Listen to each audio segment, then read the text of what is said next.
Home of the next President of the United States, as it has been of every president in the past 148 years, is a late Georgian mansion at 1600 Pennsylvania Avenue, Washington, D.C., known the world over as the White House.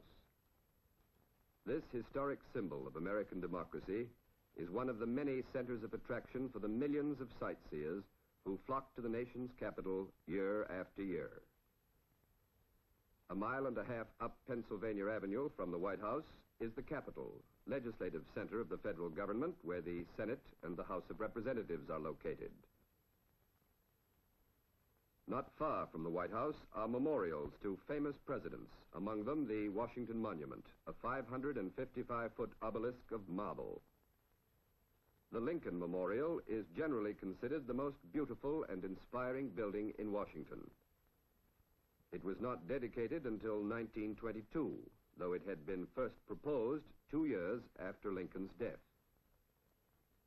Newest among Washington's shrines is that completed in 1942 in memory of Thomas Jefferson, third President of the United States and author of the Declaration of Independence.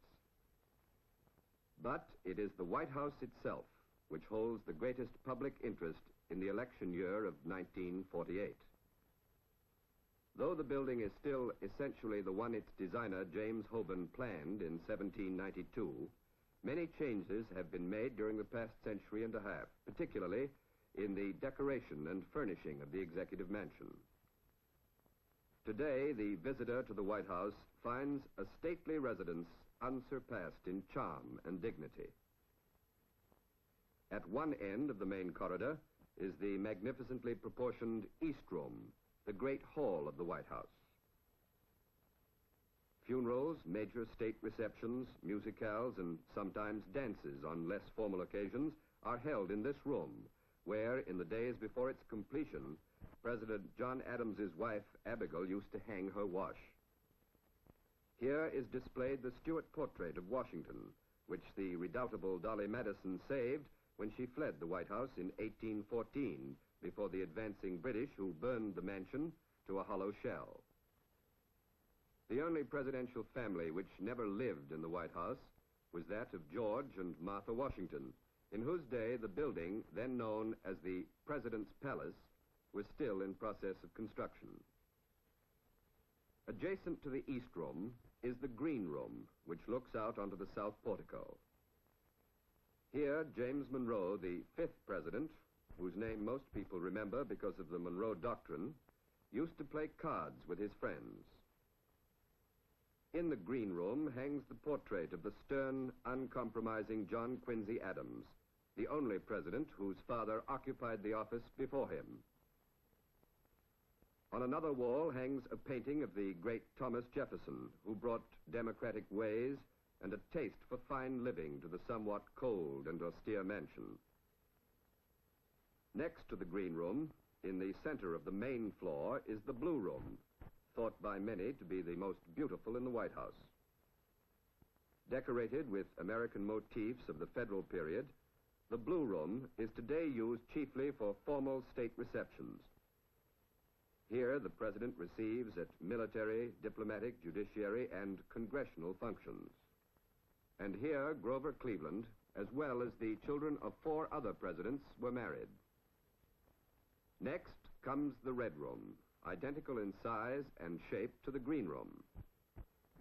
Rutherford B. Hayes took the oath of office here in 1877.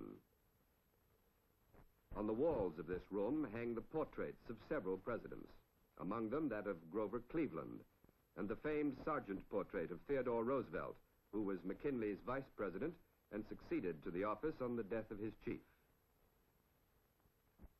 At the west end of the main corridor is the state dining room, paneled in English oak after the Georgian manner, where formal dinners are held, often for more than 100 guests. During the critical days of the Civil War, state dinners were discontinued by President Abraham Lincoln. The china on which state dinners have been served in successive administrations since Washington's time is kept on public display.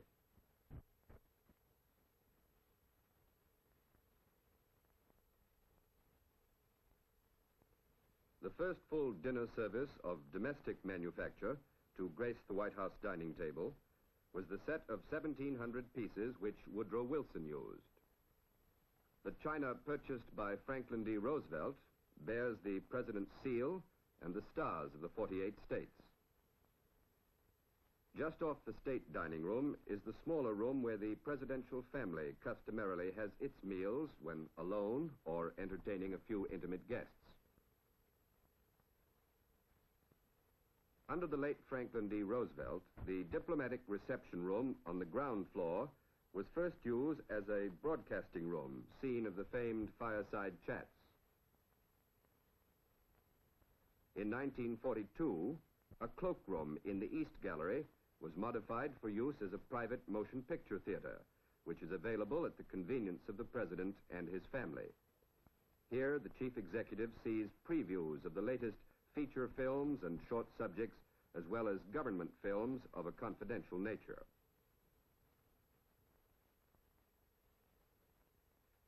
In the opposite gallery to the movie theater is the swimming pool, built especially for President Franklin D. Roosevelt. In a three-story building at the end of the West Gallery is the executive wing, from which the President and a staff of advisors, assistants, secretaries, clerks, and others carry on the nation's business. Visitors who have appointments during the working day with the President or his staff are received here. The President's own office is a large oval room overlooking the south grounds. This room, in particular the desk of the chief executive, changes its appearance from administration to administration to reflect the character and personality of the man who occupies it. Damaged by fire some 20 years ago, the executive wing has been rebuilt, fireproofed, and air-conditioned. Adjoining the President's office is the Cabinet Room, where at least once each week, currently at 11 o'clock on Friday morning, the President meets with the members of his cabinet to coordinate the work of the executive departments.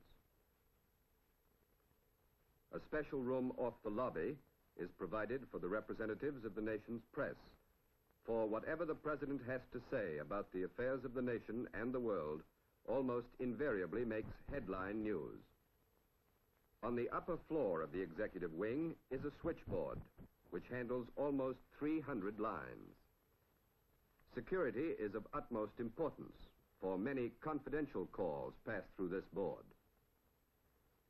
Carefully guarded, too, is the safety of the President and his family, the responsibility of the United States Secret Service, which maintains a 24-hour watch over the White House and its occupants.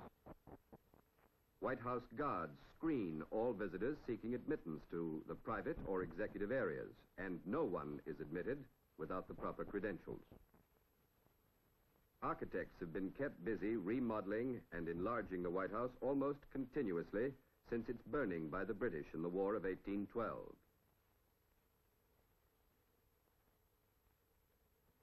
Usually, changes requested by the presidents have had to be made in the face of strong protests from Congress and sections of the public.